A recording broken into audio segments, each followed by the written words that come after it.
మార్కెట్లో ఏ కోర్స్ చేసినా రెండేళ్ల ముచ్చటే. కానీ ఏఐ అండ్ డేటా సైన్స్ నేర్చుకుంటే రాబోయే 10 ఏళ్ల వరకు మీ కెరియర్ కి తిరుగుండదు. అది ఒక్క ఇన్నోమాటిక్స్ తోనే సాధ్యం.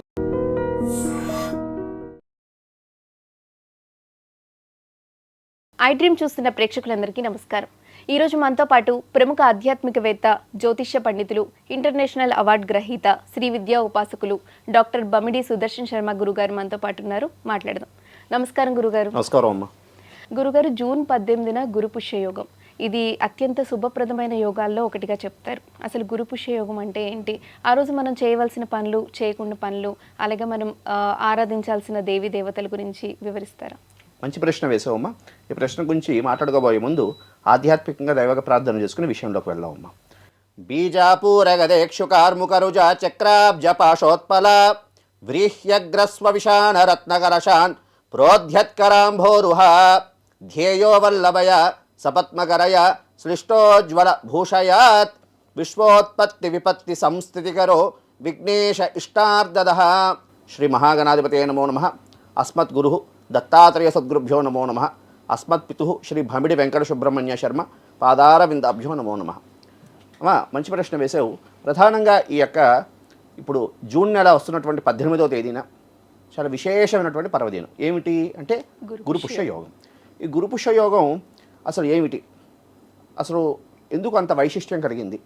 అందులో ఈ 18వ తేదీన ఇంకా విశేషమైనటువంటి తిథి కూడా అందులో కలిసింది. ఏమిటి? చవితి కలిసింది. అయితే ఇందుకే గురు పుష్య యోగం ఎందుకు అంత వైశిష్ట్యం కలిగింది అనే విషయం గురించి తెలుసుకుందాం అమ్మ. ప్రధానంగా మనకి కొన్ని తిథులు, కొన్ని యోగాలు అని అంటారు. దాన్ని కొన్ని యోగాలతో తిథుల్ని చాలా అలభ్య యోగాలు అంటారు. ఏమిటి అంటే పుష్యార్క యోగం అని, గురు పుష్య యోగం అని, అదేవిధంగా అశ్విని నక్షత్రంతో వచ్చినటువంటి మంగళవారం, అదేవిధంగా భౌమ అంగారక చతుర్థి అని, అదేవిధంగా సోమావతి అమావాస్య అని, అదేవిధంగా దాన్ని ఏమిటంటారు అంగారక చతుర్దశి అని. వీటిని చాలా అద్భుతమైనటువంటి యోగాలు అంటారమ్మ. అంటే వీటిలో ఏమిటి, ఎందుకంత వాటికి వైశిష్ట్యం వచ్చింది అంటే ఆ రోజు దాన ధర్మాలు చేసుకున్నా, జపతపాదులు చేసుకున్నా, అదేవిధంగా ఏవైనా కొత్త కార్యాలు ఏమైనా ప్రారంభం చేసినా విశేషమైన అధికస్య అధిక ఫలం, అధికస్య అధిక ఫలం అంటే చేసిన దానికి 1000 రెట్లు ఫలితాన్ని ఇస్తుంది. అంటే ఇప్పుడు మనకి చూసారా, గ్రహణం సమయంలో మనకి గ్రహణం వచ్చిందనుకోండి, గ్రహణ సమయంలో జపతపాదులు చేస్తే విశేషమైన ఫలితాలు 1000 రెట్లు ఫలితాలు వస్తాయని మనకి శాస్త్రవచనం. అదేవిధంగా అయనాలు, దక్షిణాయనం ఉత్తరాయణ పుణ్యకాలాల్లో కూడా ఏది చేసినా అక్షయమైన ఫలితం వస్తుంది అని అంటారు. ఎలాంటి ఫలితం వస్తుందో దానికి 1000 రెట్లు ఫలితం ఈ యొక్క గురు పుష్య యోగం, పుష్యార్క యోగాలు, ఇటువంటి తిథులు కలిసినటువంటి నక్షత్రం, ఇటువంటి తిథులు కలిసిన రోజు చాలా విశేషమైన యోగాలు అని అంటుంటారు.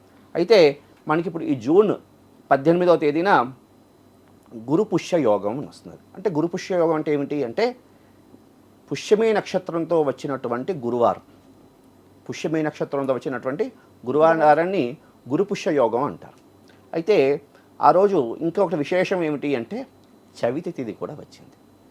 చవితి తిథి కూడా వచ్చింది. అయితే ఆ రోజు ఏమిటి చేసుకోవాలి, ఏ విధంగా ఆ రోజు ఆ యొక్క పర్వదినాన్ని మనం చేసుకోవాలి అంటే ఆ రోజు సాధకులు ఎవరైనా ఉంటే, అంటే సాధన పరంపరలో ఉన్నటువంటి వాళ్ళు, ఉపాసకులు ఎవరైనా సాధకులు ఉంటే వాళ్ళు చక్కగా ఆ దేవతకి సంబంధించినటువంటి సంకల్ప విధానంతో గురుపుష్య యోగ సంకల్పం చెప్పుకుని, గురుపుష్య యోగం అని చెప్పుకుంటూ సంకల్పం చెప్పుకుని పుష్యార్క యోగం, అదే మనకి ఆ రోజు గురుపుష్య యోగం వచ్చింది కాబట్టి గురుపుష్య యోగ వైశిష్ట్య కాల సమయే మంత్ర జపాలు చేసుకుంటూ ఈ కాలంలో జపం చేసుకుంటున్నామని చెప్పి చక్కగా సంకల్ప విధానం చెప్పుకుంటూ ఆచమ్యాది కేశవాది నామాదులు చెప్పుకుని సంకల్పం చెప్పుకుని ఆ రోజు జపం చేసుకోవడం ద్వారా జపానికి సంబంధించి 1000 రెట్టు ఫలితం అనేది వస్తుంది.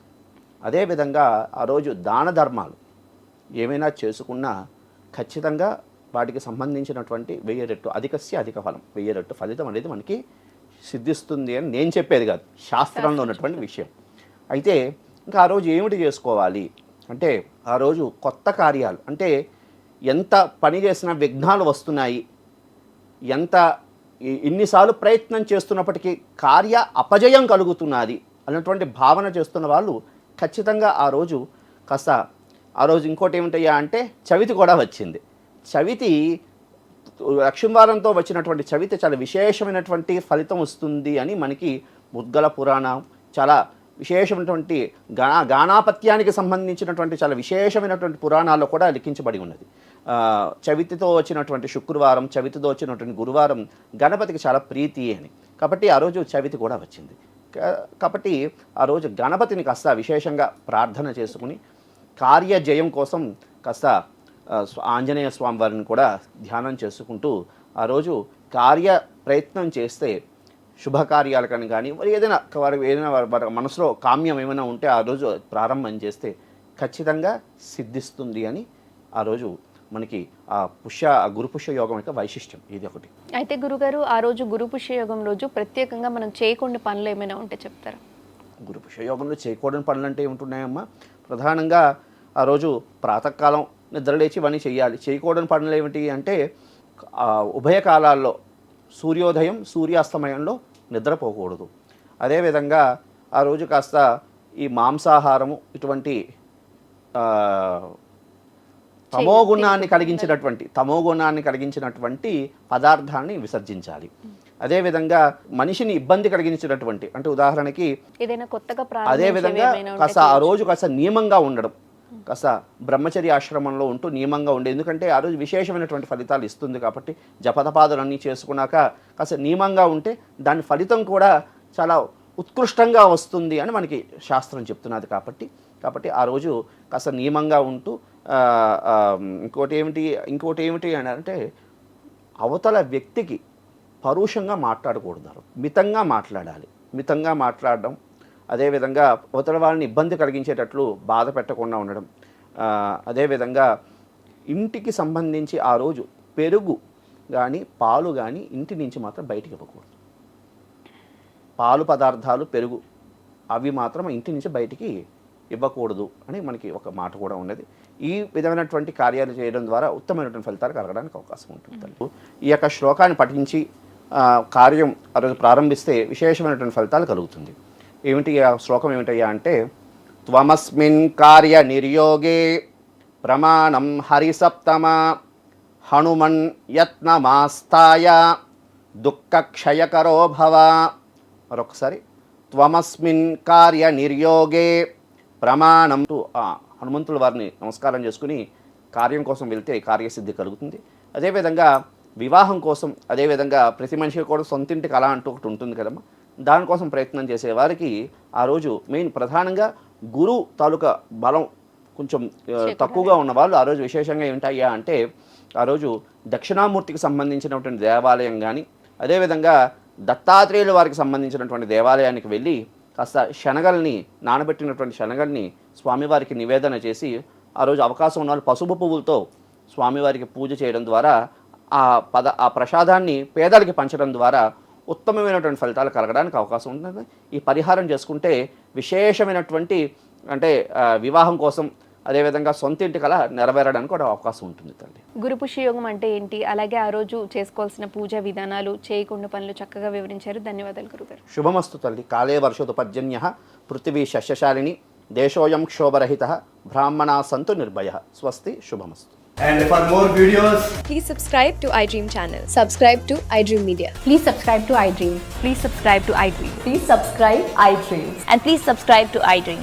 For more videos, subscribe to iDream.